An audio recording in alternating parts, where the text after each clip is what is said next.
Hello friends, let's learn about central adverbs in Danish. Central adverbs को Danish में कहा जाता है सेंट्रल एल्व्याबम। सेंट्रल एल्व्याबम जो होती हैं की टाइप्स की एडवर्ब्स होती हैं जिससे कि आपका जो होल सेंटेंस होता है वो मॉडिफाई हो जाता है। अनलाइक अदर एडवर्ब्स जैसे कि heard it means quickly and got means well, यह पर्टिकुलर किसी वर्ब को ही मॉडिफाई कर रही होती हैं या किसी वर्ड को मॉडिफाई कर रही होती हैं, बट सेंट्रल एल्व्याबम जो होती है पूरे सेंटेंस को मॉडिफाई करती है। तो आपकी जो सेंट्रल एडवर्ब्स होती हैं आप अपने सेंटेंस में उनका यूज़ करेंगे डिफरेंट तरीके से। फॉर एग्जांपल, अगर आपको निगेशन दिखाना है तो आप सेंट्रल एडवर्ब यूज़ करेंगे नॉट, जिसको कि डेनिश में कहते हैं इग, उसको यूज़ करेंगे। एंड मान लो आपको अपनी कोई सर्टेनिटी या फिर कोई डाउट शो करना है तो आप यूज़ करेंगे सिगर्ट मीन्स सर्टेनली, मुस्की means maybe. And central adverb का यूज़ करते हैं टू एक्सप्रेस एटीट्यूड या opinion. For example, this way means unfortunately या हेल्दी वीज मीन्स फॉर्चुनेटली। एंड इसके अलावा टू इंडिकेट मोडालिटी आप सेंट्रल एडवर्ब का यूज़ करते हैं, जैसे कि अगर आप कहें फॉर एग्जाम्पल नेस्तन मीन्स ऑलमोस्ट,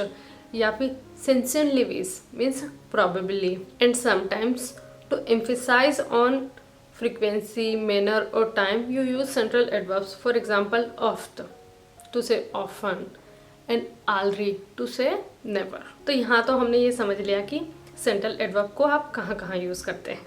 अब यूज़ कैसे करना है, हमारा जो डेनिश सेंटेंस होगा उसमें हमको सेंट्रल एडवर्ब को कहाँ प्लेस करना है, कौन सी पोजीशन पर रखना है। तो हमारा मेन सिंटेक्स क्या होता है, सब्जेक्ट वर्ब ऑब्जेक्ट, राइट। तो जो हमारा मेन क्लॉज का सेंटेंस होता है, subject verb comes second and then you will put your central adverb, then उसके बाद आपका रेस्ट ऑफ द सेंटेंस जो भी है आप वो रखेंगे। फॉर एग्जाम्पल, एक सिंपल सेंटेंस, हेंस पिज़्ज़ा खुल ही इट्स मीट, राइट। अब हमको इसमें सेंट्रल एडवर्ब को यूज़ करना है तो हम क्या करेंगे, वर्ब के बाद उसे प्लेस करेंगे। हेंस पिज़्ज़ा आल्द्री खुल he never eats meat, right. तो ये तो थी नेवर वाली। और जो हमारी निगेशन वाली एडवर्ब होती है सेंट्रल एडवर्ब इग, उसका भी यही सेम प्लेसमेंट, हेन स्पीसा इग क्यूल he does not eat meat. तो हमेशा मेन क्लॉज के सेंटेंस में आप इसको आफ्टर द वर्ब रखेंगे। अब हम बात करते हैं कि सबऑर्डिनेट क्लॉज में आपकी सेंट्रल एडवर्ब का क्या पोजीशन होगा। तो सबसे पहले तो आपको पता होना चाहिए मेन क्लॉज के सेंटेंस, सबऑर्डिनेट क्लॉज के सेंटेंस क्या होते हैं, कंजंक्शन वगैरह के बारे में पता होना चाहिए। तो इसके लिए अगर आपने मेरे पुराने वाले वीडियो नहीं देखे हैं तो उसका लिंक आपको डिस्क्रिप्शन बॉक्स में मिल जाएगा, आप जाके वो वीडियो चेकआउट कीजिए। उसमें आपको सारा कंसेप्ट क्लियर हो जाएगा कि मेन क्लॉज क्या होता है, सबऑर्डिनेट क्लॉज क्या होता है। उसके बाद आके आप ये वीडियो देख सकते हैं, तो हो सकता है आपको ज़्यादा आसान लगेगा इसको समझना। तो खैर अभी हम यहाँ पे कंटिन्यू करते हैं। सो सबऑर्डिनेट क्लॉज के केस में आपकी जो सेंट्रल एडवर्ब होगी उसकी पोजीशन डिफरेंट होगी, वो वर्ब के बाद नहीं होगी, वो वर्ब के पहले होगी। तो क्या सिंटेक्स बनेगा, सबऑर्डिनेट क्लॉज का कंजंक्शन प्लस सब्जेक्ट प्लस आपकी सेंट्रल एडवर्ब देन आपकी verb and then rest of the sentence object जो भी हो, राइट। अब हमने जो हमारा पुराना वाला एग्जांपल लिया था वो मेन क्लॉज था। अगर हम इसके आगे फुद्दी लगा देंगे तो सब क्लॉज बन जाएगा। तो फुद्दी हैन, सबऑर्डिनेट क्लॉज का कंजंक्शन हैन सब्जेक्ट, सेंट्रल एडवर्ब आल्द्री स्पीसा खुले, subject central adverb verb then object. एक और एग्जांपल लेते हैं कि सेंट्रल एडवर्ब को आपको सबऑर्डिनेट क्लॉज में कहाँ पे प्लेस करना है। फॉर एग्जांपल, एट सबऑर्डिनेट क्लॉज का कंजंक्शन देन सब्जेक्ट याय, then central adverb then verb, याय इग कैन कम, आई कैन नॉट कम। चलिए एक और एग्जांपल लेते हैं टू अंडरस्टैंड कि सबऑर्डिनेट क्लॉज में क्या पोजीशन होती है सेंट्रल एडवर्ब की। फॉर एग्जांपल, फुद्दी सबऑर्डिनेट क्लॉज का कंजंक्शन हैन सब्जेक्ट सेंट्रल एडवर्ब आल्द्री then rest of the like verb and object हा वेल देया, फुद्दी हैन आल्द्री हा वेल देया। तो यहाँ पे हमेशा ध्यान रखिएगा कि सबऑर्डिनेट क्लॉज में सेंट्रल एडवर्ब आपकी वर्ब से पहले आएगी, मेन क्लॉज में वर्ब के बाद आएगी। So let's divide our central adverb in groups and एक एक ग्रुप के कुछ एग्जांपल लेते हैं, समझते हैं। सबसे पहले हम निगेशन वाली से स्टार्ट करते हैं विच इज़ इग नॉट। तो इसका मेन क्लॉज में एग्जांपल है या कि इगली काफ याय कैन इग ली काफ, I don't like coffee, right. और अगर इस हमें इग को सबऑर्डिनेट क्लॉज में यूज़ करना होता तो फोदी या इग कैन ली काफ, फोदी या के इगली काफ because I don't like coffee. तो यहाँ पर हमने अच्छे से सिंटेक्स इसका समझ लिया है कि मेन क्लॉज में वर्ब के बाद हमको सेंट्रल एडवर्ब को प्लेस करना है और सबऑर्डिनेट क्लॉज में वर्ब के पहले सेंट्रल एडवर्ब को प्लेस करना है। अब इंग्लिश की तरह ही डेनिश में भी बहुत सारी सेंट्रल एडवर्ब्स होती हैं, सबको तो कवर नहीं कर सकते हैं इस एक वीडियो में। तो क्या करते हैं, जो कुछ बहुत ज़्यादा कॉमन वाली होती हैं उनके बारे में डिस्कस करते हैं, ग्रुप्स में डिवाइड कर देते हैं उनको, और अकॉर्डिंग टू उनके नेचर हम ग्रुप में उनको डिवाइड करेंगे और सबका एक एक एग्जाम्पल लेंगे और जानेंगे कि उनका क्या मीनिंग होता है। जैसे कि फ्रिक्वेंसी वाली से स्टार्ट करते हैं। फ्रिक्वेंसी से मेरा मतलब ये है कि आल्द्री, नेवर, ऑफ्ट, ऑफ्टन, शीलन, रेयरली, नॉन गांग, समटाइम्स, इनको यूज़ करते हैं सेंटेंसेस में। चलिए स्टार्ट करते हैं आल्द्री से। आल्द्री means never.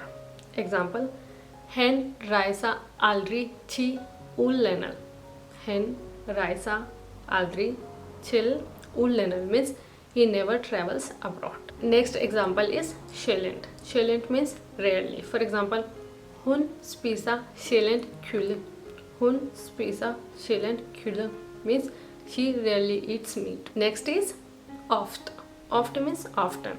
For example, we see a oft film saman.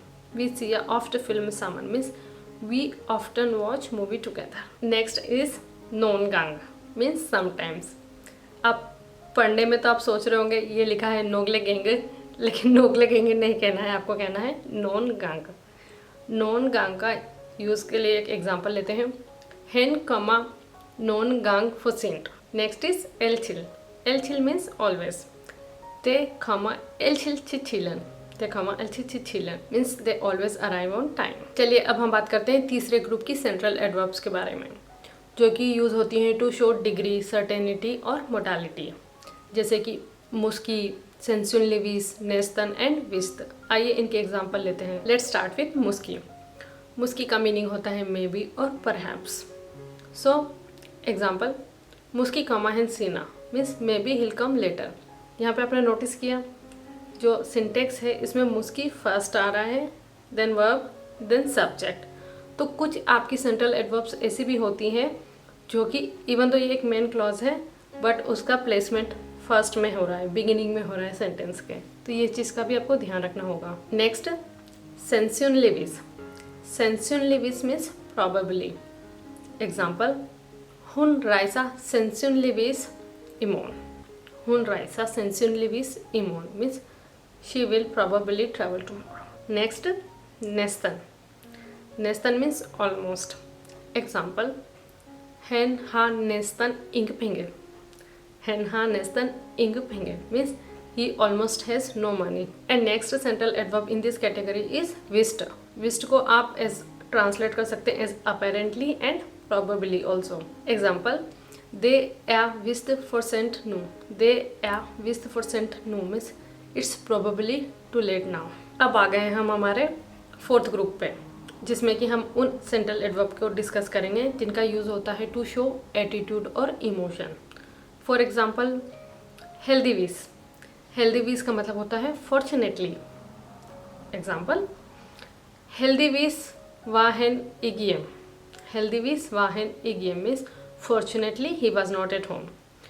यहाँ पे भी आपने नोटिस किया जस्ट लाइक मुस्की, यह भी in the beginning of the sentence use हो रही है, right? So Heldivis wahen igiem means fortunately he was not at home. And next is Disvaya.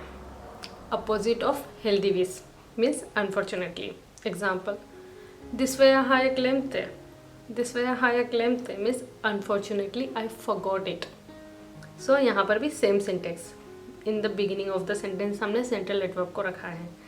And अगर आपने अभी तक मेरे वीडियो को फॉलो किया है, सारे इससे पहले वाले वीडियो देखे हैं, तो सिंटेक्स समझने में आपको कोई प्रॉब्लम नहीं आएगी कि यहाँ पर इन्वर्जन क्यों हो रहा है, right. And last and fifth category होती है मॉडल पार्टिकल्स की, जिनको कि आप मेनली स्पीच में यूज़ करते हैं। रिटन डेनिश में उनका इतना यूज़ नहीं होता है, बट मैं उनको इस वीडियो में कवर नहीं कर सकती हूँ, अदरवाइज ये वीडियो बहुत ज़्यादा लंबा हो जाएगा। अगर आप चाहते हैं कि मैं मॉडल पार्टिकल पर एक डेडिकेटेड वीडियो बनाऊँ तो आप मुझे कमेंट करके बता सकते हैं वीडियो को अंत तक देखने के लिए थैंक यू सो मच। अगर आपको वीडियो अच्छा लगा तो प्लीज़ हिट द लाइक, और अगर आपने मेरे चैनल को अभी तक सब्सक्राइब नहीं किया है तो please do subscribe. I will see you in my next one. तब तक के लिए हाय गुड, अगेन सून, हाय हाय।